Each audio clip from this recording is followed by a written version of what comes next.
ونصلي ونسلم على رسوله الكريم أما بعد فأعوذ بالله من الشيطان الرجيم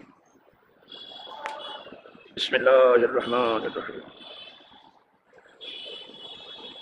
وعن أبي قتادة قال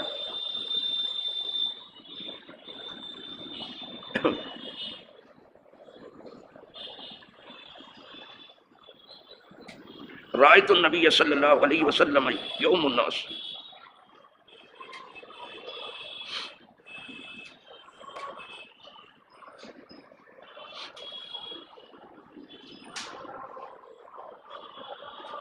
وأمامة بنت أبي العاص على عاتقه فإذا ركع بدأها وإذا رفع من السجود أعادها متفق علیہ۔ امام بخاری اور امام مسلم دونوں جمع ہیں اس حدیث کے اوپر، اور یہ حدیث جو ہے ابو قتادہ سے مروی ہے۔ کہتے میں نے دیکھا، اپنے دیکھنے کی بات کر رہے ہیں، نبی کریم صلی اللہ علیہ وسلم کی کو دیکھا میں نے کہ آپ لوگوں کی امامت فرما رہے ہیں، یعنی انہیں نماز پڑھا رہے تھے آپ۔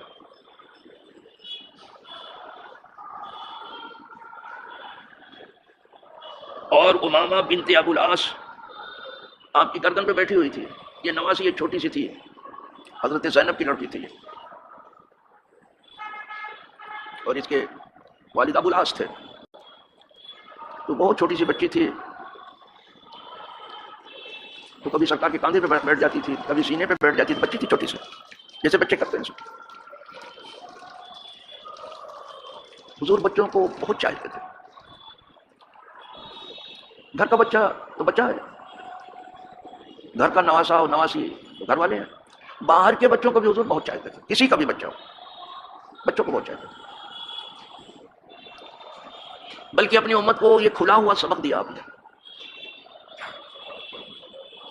کہ لیس منا، وہ ہمارا نہیں ہے، من لم یرحم صغیرنا ولم یوقر کبیرنا، وہ ہمارا نہیں ہے، حضور نہ کہہ دیں، جو ہمارے چھوٹوں پر رحم نہ کرے اور ہمارے بڑوں کی تعظیم و توقیر نہ کرے۔ بڑوں کا جتنا ادب کرو گے وہ سب نفع میں ہے، جتنا ادب ہوا آپ سے۔ اب تو بے ادبی میں لوگ استاد ہو رہے ہیں، کیا ادب کریں گے بیچارے؟ چھوٹوں پہ رحم کرو، اگر چاہتے تم ہمارے رہو تو چھوٹوں پر رہو، یہ حال ہے۔ آپ نماز پڑھاتے تھے، کوئی چھوٹا بچہ نماز میں، کوئی بچہ اگر اس کی آواز رونے کی آ گئی آپ کے کام، نماز آپ مختصر کر دیتے اسی وقت۔ آپ چاہتے تھے کہ نبی نماز پڑھائیں، لیکن جب دیکھتے تھے کہ بچہ رو رہا ہے، چھوٹا بچہ، کسی کا بھی بچہ ہو، تو نماز مختصر، بچے کی وجہ سے، اس لیے کہ اس کی ماں کو تکلیف ہوگی، جتنا وہ روئے گا ماں کو تکلیف ہوگی، اور ماں نماز میں اتنا پیار تھا۔ اور یہود بے بہبود کو بچوں سے اتنی نفرت کے ڈھونڈ ڈھونڈ کر کے مارتے ہیں، یہ کب سے اہل کتاب ہوئی؟ ان کا کتاب پر عمل نہیں، یہ ذہنی ہے، سامراجی ہے، یہ خود اپنے دین پر نہیں ہے۔ اور جو یہودی اپنے دین پر ہیں ان کو بہت برا سمجھتے ہیں، ان کو منع کر رہے ہیں، لیکن ان کے منع کرنے سے تھوڑی مانتے ہیں۔ ان کے سر پر پوری دنیا پر حکمرانی کا بھوت سوار ہے، ہم پوری دنیا پر حکمرانی کر رہے ہیں۔ یہ بھوت کسی کو نقصان پہنچائے یا نہ پہنچائے، لیکن ان کی لٹیا تو ڈبو دے گا، ان کی لٹیا تو ڈوب کر کے، یہ کتنا بھی ہاتھ پاؤں مار کے دیکھ لیں، وہ کتنی ہی اپنی قوت و شوکت کا مظاہرہ کریں، لٹیا ڈوب کے رہے گی۔ یہ کوئی طریقہ ہے کہ آپ کے دین میں جو ہے انسان انسان ہی نہ رہے، بچے بچے ہی نہ رہے، بوڑھے بوڑھے ہی نہ رہے، صغیر صغیر ہی نہ رہے، کبیر کبیر ہی نہ رہے؟ بھئی یہ حکومت ہے؟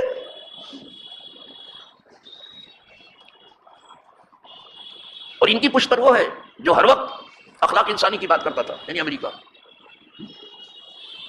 اب اس کو کچھ سجائی نہیں دے گا، وہ سب ڈھونگ ہے، نقشے بازی ہے۔ جیسے اسرائیل کا آئرن ڈوم ہے نا، وہ آئرن ڈوم میں آئرن ڈوم ہے، سب کنارے پڑا ہوا ہے، موت سے کوئی چیز بچا نہیں سکتی، آئرن ڈوم ہو یا آئرن ڈوم ہو یا مضبوط قلعہ، کوئی موت سے بچا نہیں۔ اب اس کو جو ہے اخلاق انسانی کی کوئی یاد نہیں آتی۔ آپ کا کوئی ایک آدمی مر جائے تو آپ انتقام لو، اور ہزاروں جو ہے مٹی کے نیچے دفن ہو جائیں تو آپ وہ بھی نہ کرو، انا للہ۔ آپ انسانوں کی شیطان ہو آپ پکے، باطل صرف انسانیت کی کہتے ہیں، شیطان بھی کبھی انسانیت کی بات کرتا ہے، بہت زبردست کرتا ہے، لیکن اس کے اندر بھی اس کی شیطانت چھپی رہتی ہے۔ تو عرض یہ کر رہا تھا کہ نماز میں بھی کسی بچے کی رونے کی آواز اگر سن لیتے آپ تو نماز مختصر کر، اس لیے کہ اس کی ماں کو تکلیف پہنچے. پھر یہ تو حدیث قولی ہے جو ابھی پڑھ کے سنائی کہ لیسا منا، ہمارا نہیں ہے. اگر حضور کا بننا ہے تو آپ کو بچوں سے محبت کرنی پڑے. مجھے ان لوگوں کو حیرت ہوتی ہے جو بڑوں کو تو کچھ دیتے ہیں بچوں کو نہیں دیتے. یہ پاگل لوگ ہیں، دیوانے ہیں یہ. ارے سب سے پہلے تو بچوں کو دینا چاہیے. لیکن آپ دیکھیں کہ باہر نکلیں گے 2-4 پیسہ جو دینا ہے تو کہتے ہیں بڑوں کو دیں گے، چھوٹوں کیوں نہیں دے رہے؟ وہ بچے ہیں چھوٹی سی چیز میں خوش ہو جاتے ہیں، اور یہ بڑے ہیں پوری دنیا بھی دے دو تو منہ بنائے گھومیں گے، پھر کل مانگیں گے راستے میں. ان کو کیا پڑے؟ وہ بچے ہیں کہ کنکڑ و پتھر ایک ڈبے میں کر کے دو، بجا کے دو تو خوش ہو جاتے ہیں. آپ سونا چاندی ڈبے میں بجا کے خوش نہیں ہو رہے. بہت فرق ہے آپ میں اور بچے میں. بچے اپنی اصل فطرت پر ہوتے ہیں جب تک انہیں باہر کی ہوا نہ لگی ہو، جب تک جو ہے دین فطرت پر ہوتے ہیں. سب سے پہلے ان کو دینا چاہیے. لیکن آپ کو ملے گا بچوں کو نظر انداز کر دیتے ہیں جو دیتے ہیں. ورنہ تو یہ عادت بھی کم ہو گئی، بہت کم لوگوں کی ہے، چپ چاپ چلے جاتے ہیں ایسے. تو عرض یہ کر رہا تھا حضرت امامہ جو ہیں چھوٹی سی بچی تھی، نواسی تھی حضور. وہ کبھی حضور کے سینے پہ لیٹ جاتی تھی، کبھی کاندھے پہ چڑھ جاتی تھی کبھی. اور حضور یہ دوسروں کے بچوں کو بے تحاشا بے پناہ پیار کرتے ہیں. تو یہ تو نواسی ہے. تو کبھی کبھی حضور نے اس حال میں نماز پڑھائی کہ کاندھے پہ چڑھی ہوئی تھی، اتری ہی نہیں. تو ان کے لے کر کے حضور نے امامت فرمائی، کاندھے پہ بیٹھی ہوئی ہیں. سن رہے ہیں آپ؟ لیکن جب رکوع کا وقت آیا تو پھر رکوع زمین پر آپ نے اتار کے بٹھا دیا، بیٹھ جاتی تھی. اور پھر آپ رکوع کرتے سجدہ کر لیتے، جب سجدے سے اٹھتے نا تو پھر یہ کاندھے پہ جا سوار ہوئی. اتنی سمجھ تھی، یہ روتی نہیں تھی جب اتارتے تھے حضور، نہیں تو بچوں کو اتارو تو رونا شروع کر دیں گے.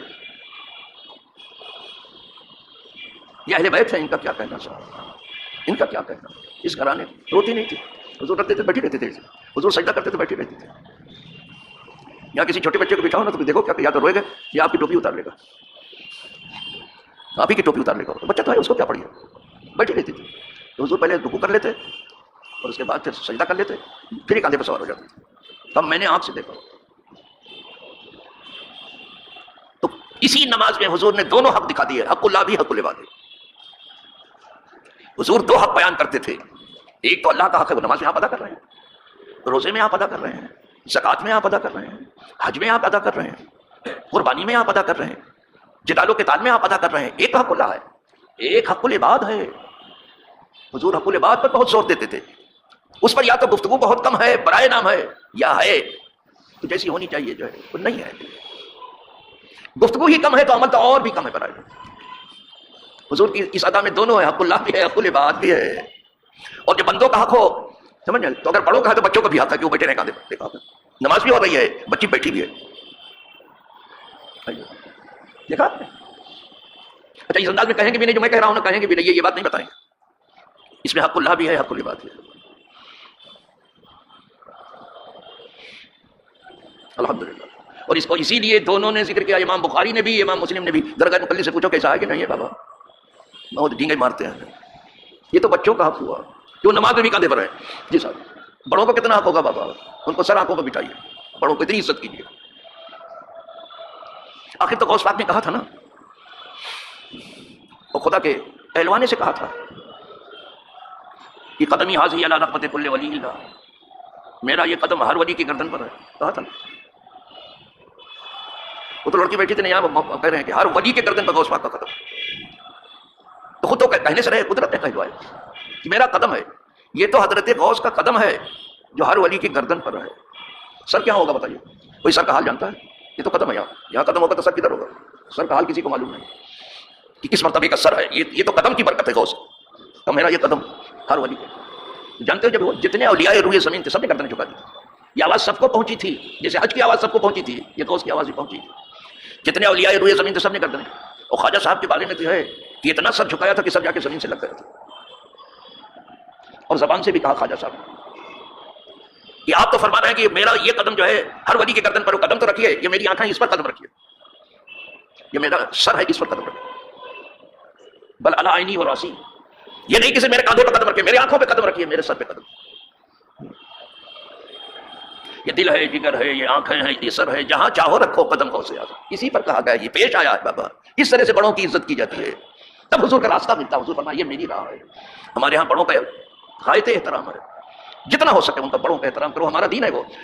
اور جتنا ہو سکے بچوں سے پیار کرو، کسی کا بھی بچہ ہو، کوئی بھی بچہ ہو، بچہ بچہ ہے. انا للہ. لہذا جو بچوں کو چن چن کے مار رہے ہیں انسان نہیں شیطان ہے، کھلے ہوئے شیطان ہے. ان شیطانوں پر شیطانوں کا ہاتھ ہے اور شیطان ان کے ساتھیوں پر آتی ہیں. اللہ ان سے بچائے، ان کے ساتھیوں سے بچائے. ایک حدیث ہو گئی، ایک اور سن لیجیے.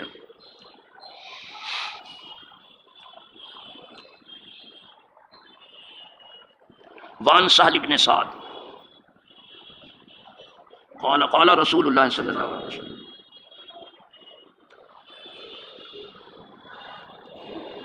میں آگے تو نہیں پڑھ گیا، آگے پڑھ گیا ہوں.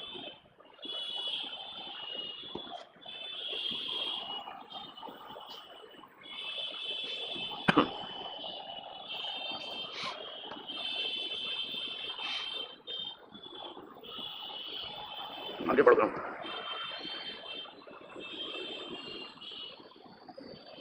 ہاں یہ ہے. وعن ابی سعید الخدری قال قال رسول اللہ صلی اللہ علیہ وسلم اذا تصاب احدكم في الصلاة فليغسل ما استطاع فإن الشيطان يدخل. رواه مسلم. وفي رواية البخاري عن ابي هريرة قال اذا تصاب احدكم في الصلاة فليغسل ما استطاع ولا يقل ها فإنما ذلك من الشيطان يدخل منه. یہ دوسری حدیث جو میں نے ابھی پڑھی، امام بخاری اور امام مسلم دونوں روایت کر رہے ہیں لیکن الفاظ کا تھوڑا تھوڑا فرق ہے. حضور فرماتے ہیں جب تمہیں جماہی آئے نماز کے اندر، سستی رہتی ہے تو جماہی آتی ہے نا، منہ کھولتا ہے آدمی بار بار. ہاں جب ایسا ہو نماز میں جماہی جب تمہیں آئے تو اسے روکنے کی کوشش کرو اور منہ نہ کھولو، اس کو روکو. جماہی آنے مت دو نماز میں، اس لیے کہ منہ کھولو گے تو شیطان انتظار منہ کے اندر گھستا ہے. ویسے وہ نالائق خون کے ساتھ دوڑ رہا ہے آپ کے، شیطان جو ہے آپ کے خون کے ساتھ، لیکن جب منہ کھولتا ہے تو منہ کے اندر بھی گھس جاتا ہے.